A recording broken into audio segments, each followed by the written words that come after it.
संतोष देशमुख हत्या प्रकरणातील आरोपी विष्णू चाटेला 6 दिवसांची न्यायालयीन कोठडी, 2 दिवसांची पोलीस कोठडी संपल्यानंतर विष्णू चाटेला न्यायालयीन कोठडी. पुण्यातील रिअल इस्टेटमध्ये वाल्मिक कराडनं मोठी गुंतवणूक केल्याचा आरोप, आलिशान इमारतीमध्ये 25 कोटींची कार्यालय घेतल्याची चर्चा. मुख्यमंत्री फडणवीसांनी बीड प्रकरणाचा एसपी आणि सीआयडी अधिकाऱ्यांना फोन करून घेतला आढावा, तपासात जे दोषी आढळतील त्यांच्यावर कठोर कारवाई करा, कुणालाही दयामाया दाखवू नका, मुख्यमंत्र्यांचे निर्देश. धनंजय देशमुखांनी इलेक्ट्रिसिटी टॉवरऐवजी पोलिसांना गुंगारा देत पाण्याच्या टाकीवर केलं आंदोलन, 2 तासानंतर धनंजय देशमुख पाण्याच्या टाकीवरून खाली उतरले. संतोष देशमुख हत्येतील आरोपींना फाशीची शिक्षा देण्यात यावी, आम्हाला न्याय मिळावा, धनंजय देशमुखांची मागणी. मुख्यमंत्र्यांवर पूर्ण विश्वास आहे, मात्र त्यांनी विश्वासघात करू नये, संतोष देशमुखांचे बंधू धनंजय देशमुखांचं वक्तव्य. संतोष देशमुखांची मुलगी वैभवी देशमुखनंही पाण्याच्या टाकीवर चढून केलं आंदोलन, वैभवी सोबत देशमुखही उपस्थित होते.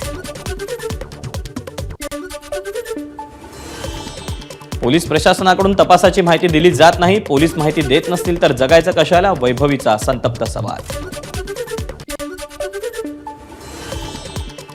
संतोष देशमुखांच्या हत्येसंदर्भातील तपासाची माहिती कुटुंबियांना दिली जाईल, अंबाजोगाईच्या जिल्हा पोलीस अधीक्षक चेतना तिडकेंचं आश्वासन.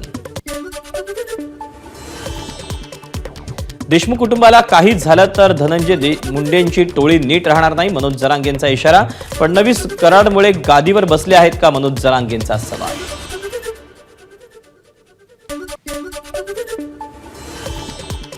मुख्यमंत्र्यांनी गुंडांना संरक्षण देऊ नये, जरांगेंचा इशारा. देशमुख कुटुंबियांनी मुख्यमंत्र्यांना भेटूनही धीर मिळाला नाही, जरांगेंचं वक्तव्य. धनंजय देशमुखांना पाण्याच्या टाकीवरून उतरवण्याचं जरांगेंकडून वारंवार फोनवरून आवाहन, धनंजय देशमुखांना हात जोडून खाली उतरण्याची विनंती केली होती.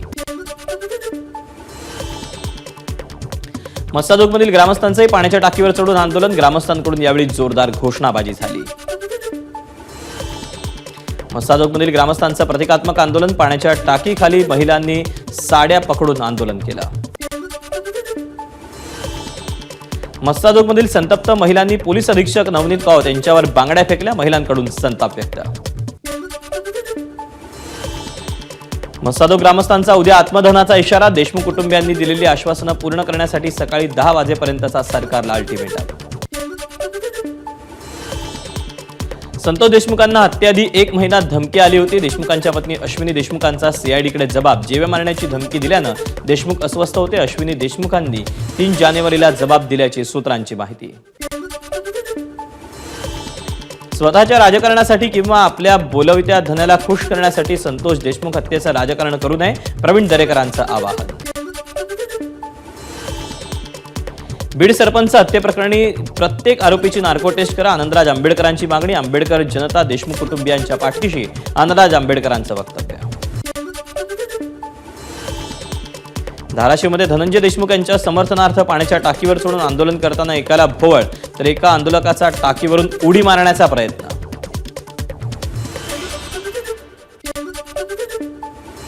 मुख्यमंत्री भेटले नाही म्हणून मराठा क्रांती मोर्चाचे मुख्य समन्वयक रमेश केरे पाटील यांनी सह्याद्री अतिथीगृहावर चिकटवलं निवेदन, धनंजय मुंडेंच्या राजीनाम्याची आणि वाल्मिक कराडावर गुन्हा दाखल करण्याची केली मागणी.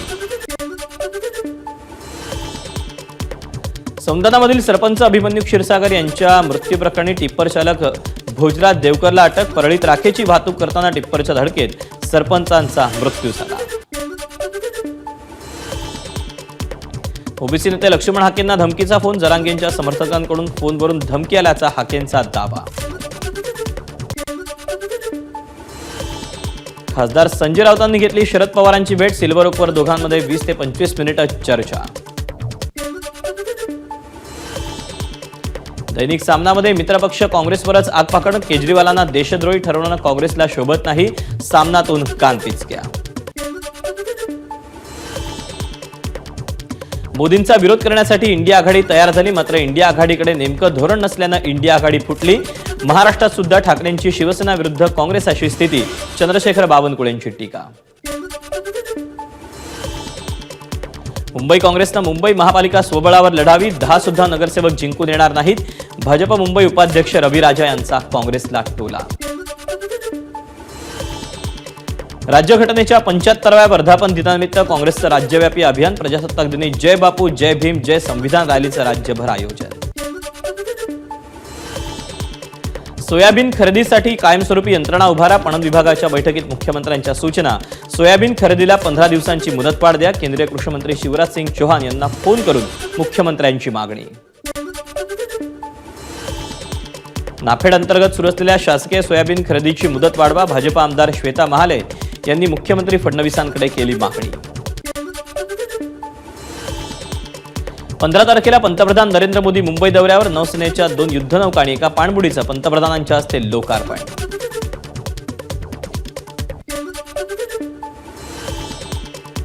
टोरेस घोटाळ्याप्रकरणी अटकेत असलेल्या आरोपींना 18 तारखेपर्यंत पोलीस कोठडी. गुंतवणूकदारांची संख्या 2000वर असल्याची आर्थिक गुन्हे शाखेच्या अधिकाऱ्यांची कोर्टात माहिती.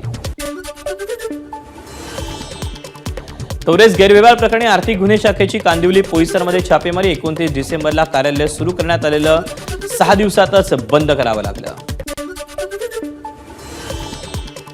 सिंधुदुर्ग विमानतळाला टाळं लावू या वैभव नाईकांच्या वक्तव्याचा नारायण राणेंकडून समाचार. विमानतळाला टाळं मारून दाखव, नाही तुझ्या घराला टाळं मारलं तर नारायण राणे नाव सांगणार नाही, राणेंचा इशारा.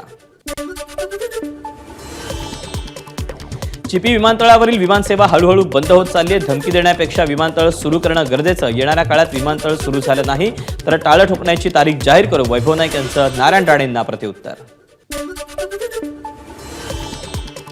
चिपी विमानतळाबाबत वैभव नाईकांनी घेतलेली भूमिका योग्य. विमानतळाला टाळं लावण्याच्या वैभव नाईकांच्या भूमिकेला माजी खासदार विनायक राऊतांचं समर्थन. भाजप नेते किरीट सोमय्या यांनी घेतलं अंजनगाव सुरजी तहसीलदारांची भेट. अंजनगाव सुरजी तहसील कार्यालयांनी 1100 बांगलादेशींना जन्मदाखले दिल्याचा सोमय्यांचा आरोप.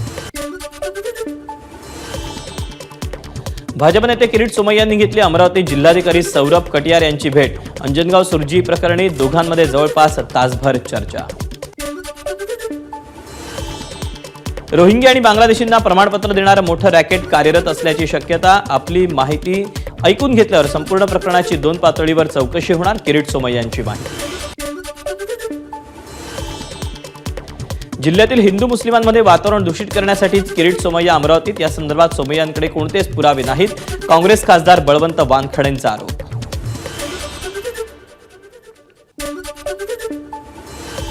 मुंबई महानगरपालिकेकडून थकबाकी रक्कम न मिळाल्यानं औषध पुरवठादारांकडून औषध पुरवठा बंद करण्याचा इशारा. महापालिकेकडून 120 कोटींची थकबाकी.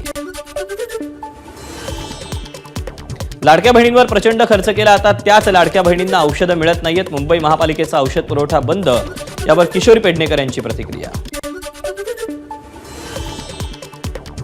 थकबाकी प्रकरणी ऑल फूड अँड ड्रग्स असोसिएशनचं पालिकेला पत्र. उद्यापासून पैसे देण्यास सुरुवात करण्यात येणार असल्याची पालिकेची माहिती. किल्ले रायगडावरील छत्रपती शिवाजी महाराजांच्या समाधीस्थळी विरोधी पक्षनेते अंबादास दानवे नतमस्तक. रायगडवरील बाजारपेठेत देखील मारला फेरफटका. विरोधी पक्षनेते अंबादास दानवेंची तळीय दरडग्रस्त भागाला भेट. रखडलेल्या घरांच्या कामावरून दानवेंनी अधिकाऱ्यांना धरलं धारेवर. नागपूर ते गोवा शक्तीपीठ महामार्गासाठी MSRDCच्या पुन्हा हालचाली. केंद्रीय पर्यावरण मंत्रालयाकडे प्रस्ताव सादर. महामार्गासाठी भूसंपादनाची अधिसूचना लवकरच काढली जाण्याची शक्यता. कोणत्याही परिस्थितीत शक्तीपीठ महामार्ग कोल्हापूर जिल्ह्यातून जाणार नाही, याबद्दल मुख्यमंत्र्यांची चर्चा. सांगलीच्या पुढे संकेश्वर मार्गे गोव्याला शक्तीपीठ महामार्ग होऊ शकतो असं सुचवलं. हसन मुश्रीफ यांची माहिती. सिडकोच्या घरांच्या किमती कमी करण्याचे सिडकोचे अध्यक्ष आणि मंत्री संजय शिरसाट यांचे संकेत. डोमिसाईल सर्टिफिकेटचं जाचक अटी काढण्याचेही संजय शिरसाट यांचे संकेत. साताऱ्यातील छत्रपती शिवाजी महाराज संग्रहालयात असलेली ऐतिहासिक वाघनखं लवकरच निरोप घेणार. 31 जानेवारीपर्यंतच वाघनखं पाहता येणार. यानंतर ती नागपूरमधील संग्रहालयात ठेवण्यात येईल. मालवणमधील राजकोट किल्ल्यावर शिवरायांच्या पुतळा उभारणीला वेग. चौथऱ्याच्या कामाला सुरुवात. या संदर्भात मुंबईत बैठक.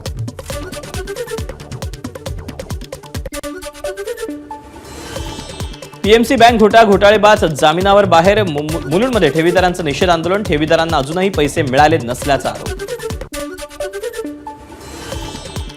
रत्नागिरीच्या जिल्हाधिकाऱ्यांनी सरकारी कर्मचाऱ्याला शिवीगाळ केल्याचा आरोप. संबंधित अधिकाऱ्याची जिल्हाधिकाऱ्यांविरोधात उदय सामंत यांच्याकडे तक्रार. बदलापूर अल्पवयीन मुलींवरील अत्याचार प्रकरणातील खटला फास्ट ट्रॅक कोर्टात जलद गतीने संपवा. या प्रकरणी महिला वकिलाची विशेष सरकारी वकील म्हणून नियुक्ती करा. हायकोर्टाचे राज्य सरकारला निर्देश. दुग्ध व्यवसाय असंघटित असल्यानं क्षेत्रात भेसळीचे प्रकार. केंद्रीय दुग्ध पशुसंवर्धन मंत्री राजीव रंजन सिंग यांची कबुली. युरोपमध्येही दूध निर्यात करण्यासाठी प्रयत्न केले जाणार. रंजन सिंग यांची माहिती. बनावट नोटा छापून विक्री करणाऱ्या 4 आरोपींना मुंबई पोलिसांकडून अटक. आरोपींकडून 500 रुपयांच्या 200 बनावट नोटा जप्त. आरोपी खऱ्या नोटांमध्ये बनावट नोटा खर्च करायचे. मुंबईच्या भायखळ्यामध्ये आढळून आलेल्या बनावट नोटांचे पालघरमध्ये धागेदोरे. वाडा तालुक्यातील नेहालपाडा गावात बनावट नोटा छापल्या जात असल्याचं उघड. 2 जण ताब्यात. महाडमध्ये बांगलादेशी घुसखोरांची धरपकड केल्यानंतर आता पोलीस प्रशासन अलर्टवर. बांगलादेशी काम करत असलेल्या संबंधित PDIPL कंपनी विरोधात गुन्हा दाखल. वसई विरार महापालिकेची पाईपलाईन फुटली. हजारो लिटर पाणी वाया. अज्ञात वाहनाची धडक लागल्यानं पाईपलाईन फुटल्याचं स्थानिकांचं मत. वसई रेल्वे स्थानकावर RPF जवानाला प्रवाशाचा चावा. प्रवासी पोलिसांच्या ताब्यात. डहाणूहून चर्चगेटकडे जाणाऱ्या लोकलच्या दिव्यांग डब्यात संबंधित प्रवासी बेकायदेशीरपणे प्रवास करत होता. भिवंडी शहरातून 2 मोटरसायकल चोरांना निजामपूर पोलिसांकडून अटक. चोरीच्या 4 मोटरसायकलीसह 1 ऑटो रिक्षा अशी 5 वाहनं पोलिसांकडून हस्तगत.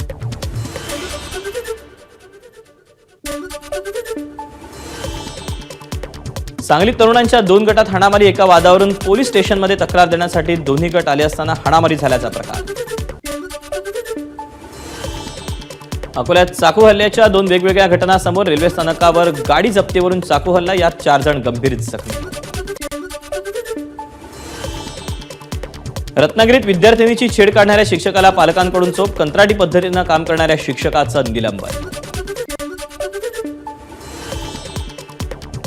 5 वर्षात 834 बेस्टच्या अपघातात 88 नागरिकांचा मृत्यू. बेस्टकडून 42 कोटी 40 लाखांची आर्थिक नुकसान भरपाई. 12 बडतर्फ तर 24 कर्मचारी निलंबित. अपघात रोखण्यासाठी नाशिक वाहतूक पोलीस एक नवी मोहीम हाती घेणार. शहर वाहतूक पोलीस उपायुक्त चंद्रकांत खांडवी यांची माहिती. केंद्र सरकारच्या आयुष विभागाचं पथक बुलढाण्याच्या शेगाव तालुक्यातील केस गळती होत असलेल्या गावात दाखल. टक्कल पडलेल्या नागरिकांची तपासणी सुरू. ICMRचं पथक उद्या सकाळी येणार असल्याची माहिती. नागपूरच्या पारशिवनी तालुक्यातील आमगावमध्ये वाघाच्या हल्ल्यात शेतमजुराचा मृत्यू. घटनेनंतर ग्रामस्थांचा रास्ता रोको. मकर संक्रांतीला नागपुरात पतंगबाजी करणाऱ्यांवर नागपूर पोलीस ड्रोनद्वारे विशेष लक्ष ठेवणार. नायलॉन मांजा वापरणाऱ्यांवर कारवाई करण्यात येणार. नागपूरमध्ये अवैध नायलॉन मांजा फिरकीवर बुलडोझर. 18 लाख रुपये किमतीचा नायलॉन मांजा इंदोरा मैदानात पोलिसांकडून नष्ट. चायना मांजानं महिलेचा पाय कापला. पायाला पडले 45%. अकोल्यातील जुने शहर परिसरातील गुरुदेव नगरमधली घटना. नाशिकमध्ये नायलॉन मांजाची विक्री करणारे पोलिसांच्या रडारवर. एकाच दिवसात 6 जणांवर गुन्हे दाखल.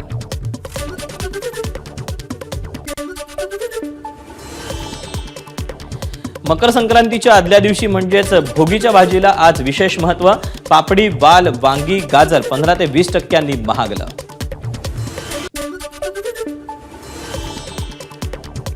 आटपाडी तालुक्यातील खरसुंडीतील सिद्धनाथ देवाच्या पौशी जनावरांची यात्रा. खरसुंडी ते नेलकरंजी रस्त्यालगत खोडखूर आणि वीजबोर्ड परिसरात जनावरांची जत्रा. सोलापूरचं ग्रामदैवत श्री सिद्धेश्वर महाराजांच्या यात्रेचा दुसरा दिवस. सिद्धेश्वर महाराजांच्या योगदंड आणि कुंभार कन्येचा प्रतिकात्मक विवाह सोहळा संपन्न. भोगीनिमित्त पहाटे रुक्मिणी मातेची दही दुधानं अभिषेक घालून पूजा. भोगीनंतर रुक्मिणी मातेला पोशाख आणि दागिने परिधान.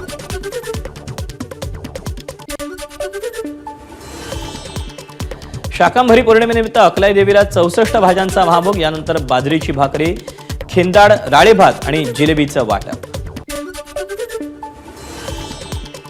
दिल्लीच्या कालकाजी विधानसभेच्या उमेदवार आतिशींचा उमेदवारी अर्ज दाखल करण्यापूर्वी रोड शो. मनीष सिसोदिया देखील रोड शो मध्ये सहभागी. अहिल्यानगरच्या मोहटादेवी देवस्थानात शाकंभरी नवरात्रोत्सवाची वेदमंत्राच्या जयघोषात सांगता. राज्यभरात विविध भागातून हजारो भाविकांनी घेतलं दर्शन. पंतप्रधान नरेंद्र मोदींच्या हस्ते सोनमार्ग टनेलचं उद्घाटन. मुख्यमंत्री ओमर अब्दुल्ला, एलजी मनोज सिन्हा आणि नितीन गडकरींची उपस्थिती. प्रयागराजमध्ये महाकुंभमेळ्याला सुरुवात. 26 फेब्रुवारीपर्यंत चालणार कुंभमेळा.